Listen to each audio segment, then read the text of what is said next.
તો આજનો વ્લોગ કંઈક ખાસ હોવાનો છે, કારણ કે આજે આપણે મજા પણ કરવાની છે અને કુદરતને મન ભરીને માણવાની પણ છે. તો છેલ્લે સુધી બન્યા રહેજો.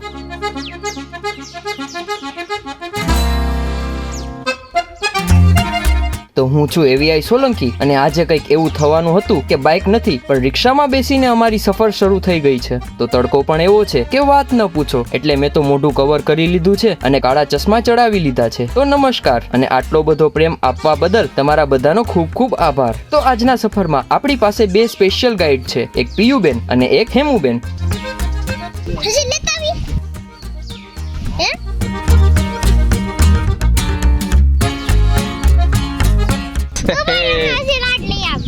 અને અહીં જુઓ આપણા જયુભાઈ જે ઠંડી હવામાં હિચકે ઝૂલી રહ્યા છે. ભાઈની તો જમાવટ છે.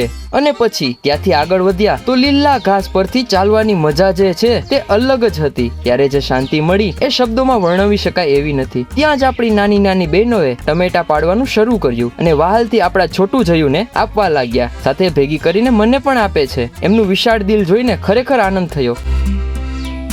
પછી મેં વિચાર્યું કે મારે તમને ખેતર પણ દેખાડવું જોઈએ. તો આ જો કેટલું મોટું ખેતર છે, ચારે બાજુ હરિયાળી ને બાજુમાં લીલી વાડીના લાલ મરચા, ફૂલ કલરફુલ નજારો. પછી જયુભાઈને તેડી લીધા ને પાછળ હેમુબેન અને રિંકુબેન. તડકો વધ્યો એટલે અમે સીધા નાળિયેરીના છાંયડે આવી ગયા, કારણ કે તડકો તો ખૂબ જ જોરનો હતો. ઠંડો પવન, તાજા નાળિયેર.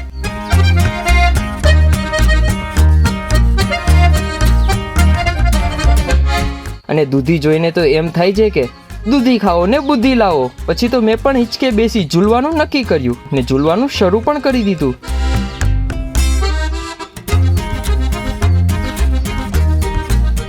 અને વાડીએ આવ્યા હોઈએ અને ટ્રેક્ટર ન હોય એવું તો બને જ નહીં. બાજુમાં જ ટ્રેક્ટર પડ્યું હતું. આપણા રુદ્રભાઈ જે રોતા હતા એમને 4 વ્હીલર પર બેસાડતા જ એકદમ શાંત થઈ ગયા. પછી તો શું, નાની ગુડીઓએ મને ફટાકડા ફોડતા પણ શીખવાડ્યું અને મેં પણ ધડાકા કર્યા. ને ચાળિયાભાઈ પોતાની ડ્યુટી પર બિઝી હતા. ત્યાં જ બાજુમાં રીંગણાના છોડ ઉગ્યા હતા, પણ એમનું ઘર પણ આવી ગયું છે અને એમની ઉંમર પણ દેખાય છે.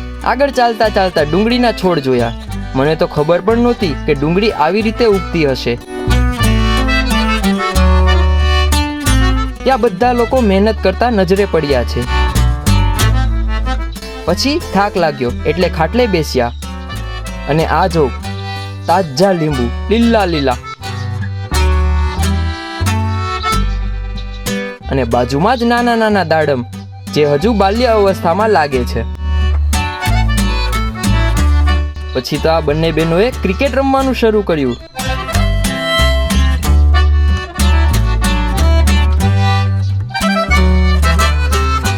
ને પિયુબેન કહે કે ચાલો ઝૂંપડી દેખાડું. તો ફોન હાથમાં લીધો અને ભાયાને ઉચકી લીધા અને આવી ગયા ઝૂંપડી પાસે. પ્યોર નેચરલ નાળિયેરીના પાંદડાથી બનેલી ઝૂંપડી. વાહ, નેચરનો કમાલ છે આ તો. પછી પિયુબેન કે ચાલો ફૂલ તોડવા. એટલે ફૂલ તોડવા નીકળ્યા. યલો ફ્લાવર સુધી હાથ નહોતો પહોંચતો એટલે બેને મને કીધું પાડી દો ને. તો તોડી આપ્યા ને નીચે જ આ પિંક કલરના મસ્ત ફૂલ ઉગેલા એ પણ પાડ્યા. પછી તો ગળું સુકાઈ ગયું હતું એટલે પાણી પીધું ને પછી પાછી પદયાત્રા શરૂ કરી.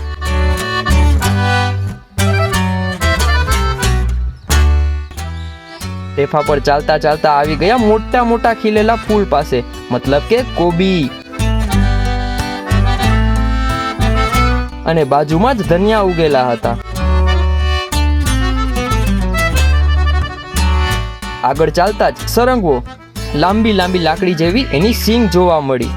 પણ અમુક હાથમાં આવી અને અમુક હાથમાં ન આવી ને અમુક ન આવી તો રિંકુએ પાડી લીધી.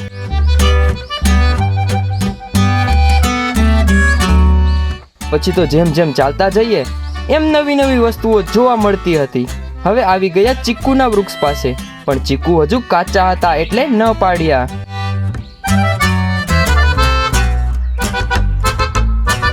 અને હજુ તો થોડુંક આગળ ગયા ત્યાં કાતરા પાડી લીધા અને બેનોને આપ્યા. હજુ તો થોડુંક આગળ ગયા પછી ત્યાંથી નીકળ્યા ને જોયા પપૈયા ટીંગાડેલા હોય કેમ લાગતું હતું.